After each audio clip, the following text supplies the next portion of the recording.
Hi అండి, నమస్తే. ఈరోజు కూడా ఒక మంచి వీడియో అండి. ఈ వీడియో మా తులసమ్మ గురించి అండి. మా ఇంట్లో తులసమ్మ ఉంది కదా, ఈ తులసమ్మ గురించి. ఈ తులసమ్మను పెట్టుకొని నేను కార్తీక మాసంలో సంవత్సరం అవుతుందండి. అయితే మళ్ళీ కార్తీక మాసం వస్తే సంవత్సరం అవుద్ది. ఈ సంవత్సరానికి ఎంత పెద్దగా పెరిగిందో చూడండి. నేను ఏ ఎరువులు ఏం వేయలేదండి. ఓన్లీ రోజు ఒక చెంబుడు నీళ్లు పోస్తాను. ఆ నీళ్లు ఉదయాన్నే పోస్తాను, మళ్ళీ 2 పూటలు కూడా పోయిను. ఉదయాన్నే పోసేసి ఇంకా పూజ చేసేసుకుంటాము. అంతేనండి. చిన్న మొక్క తెచ్చిపెట్టాను. ఫస్ట్ అయితే ఒక చిన్న మొక్క తెచ్చిపెట్టాను. అది మేము ఊరికి వెళ్ళేమో వేయంగానే అది పోయింది. తర్వాత ఇంకో వేరే చిన్న మొక్క తెచ్చిపెట్టాను. అంతేనండి. ఇంకా తర్వాత వెనక్కి తిరిగి చూసుకోలేదు. ఎంత బాగా పెరిగిందో చూడండి. మా బాల్కనీ ఆ గోడ కన్నా కూడా ఎక్కువ పెరిగేసింది. పెరిగే కొద్దీ పూతలు వస్తుంటాయండి. మనం ఇట్లా గుబురుగా రావాలంటే మామూలుగా వదిలేసామనుకో అలాగే సన్నగా వెళ్ళిపోద్ది. అలా కాకుండా గుబురుగా రావాలంటే ఈ పూతలు తుంచుతూ ఉండాలండి. కొత్తగా వచ్చే పూతలన్నీ తుంచుకుంటూ వస్తే ఇలా గుమ్మటంలాగా వెడల్పుగా బాగా వస్తుందండి. చాలా బాగా వచ్చింది చూడండి. చాలా ఆశ్చర్యము. నేను అసలు మేమైతే చాలా సంవత్సరాల నుంచి ఎప్పుడు తులసమ్మను పెట్టుకొని తులసమ్మకు పూజ చేయలేదు. అయితే ఒకసారి పంతులను అడిగాను.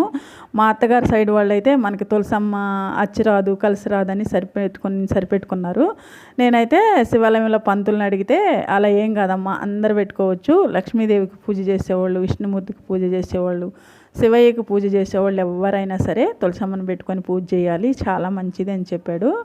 ఎవరైనా సరే అలా మాకు లేదు అనుకునేవాళ్ళు పూజ చేయలేక అట్లా చెప్తారు. అంతేగాని తులసమ్మను పెట్టుకుంటే నియమాలు ఉంటాయి, అవన్నీ చేయాలని అట్లా చెప్తారు. అంతేగాని అందరూ చేసుకోవచ్చు, ఎవరైనా చేయొచ్చు అన్నారు. నేను ఇంకా ఆ నమ్మకంతోనే ఒక మొక్క తెచ్చి పెట్టుకున్నాను. చక్కగా మా ఆయన అయితే కుండీ తెచ్చాడు. తులసమ్మను పెడతాను అనగానే నేను పూల కుండీలో పెడదాం అనుకున్నాను. ఆయనేమో ఈ కుండీ తెచ్చాడు. చాలా బాగుంది. పెట్టాను. గాలికి చూడండి ఎట్లా ఉందో. మా బాల్కనీలో పెట్టుకున్నాము. ఇంటి ముందేం పెట్టుకోలేదండి, కొంచెం సైడ్కి పెట్టాను. చాలా బాగా వచ్చింది. అసలు ఎంత బాగా వచ్చిందో పక్కన వాళ్ళు చూసేవాళ్ళు అందరూ ఆశ్చర్యపోతున్నారండి ఈ చెట్టును చూసి, ఇంత బాగా పెరిగిందని. ఎందుకండి తులసమ్మకి ఎలాంటి జీడలు అవి పట్టవు. ఎందుకంటే మనం చాలా శుభ్రంగా నీట్గా ఉంచుకుంటే. చాలామంది అడుగుతున్నారు మీ తులసమ్మ ఇంత బాగా వచ్చిందని. అందుకే చెప్తున్నానండి వీడియోలో కూడా. నేను ఈరోజు చూపించాలని పూత దుంచాను. కానీ మామూలుగా అయితే నేను ఎప్పుడైనా సోమవారం శనివారం అట్టేటప్పుడు ఆ పూతలన్నీ చుంచేసి వేస్తే మంచిగా ఒక గుమ్మటంలాగా వెడల్పుగా వచ్చేసి చెట్టు చాలా అందంగా వస్తుందండి. తులసమ్మకి ఇలా పెట్టుకుంటే చాలా బాగుంటుంది. ఇది సంవత్సరం అవద్ది. కార్తీక మాసం వస్తే పూజ చేసుకునేటప్పుడు చక్కగా అమ్మవారి ముందు రోజు పూజ చేసుకోవచ్చు, దీపారాజన చేసుకోవచ్చు. చాలా బాగుంటుంది. తులసమ్మ ఉంటే కూడా ఇంటి ముందు చాలా అందంగా అనిపిస్తుందండి. మీకు అందరికి కూడా నా తులసమ్మ ఎలా ఉంది ఏంది అనేది చాలామంది ఆ ఎరువు వేయాలా ఈ మట్టి వేయాలని చెప్పారండి. మేమేం వేయలేదండి, ఉత్త మట్టి వేసాను, తులసమ్మను పెట్టాను.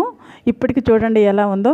ఉత్త మట్టి అయినా రోజు పోసే ఒక చెంబుడు నీళ్ళే ఈ తులసమ్మకి మంచి శక్తిని ఇస్తుంది. నీళ్ళు వేయకపోతే ఒక్కరోజు వేయకపోయినా ప్రాబ్లం అవుద్ది. ఇదేనండి ఈరోజు వీడియో. మీకు అందరికీ నచ్చద్దు అనుకుంటున్నాను. నచ్చితే లైక్ చేయండి, షేర్ చేయండి.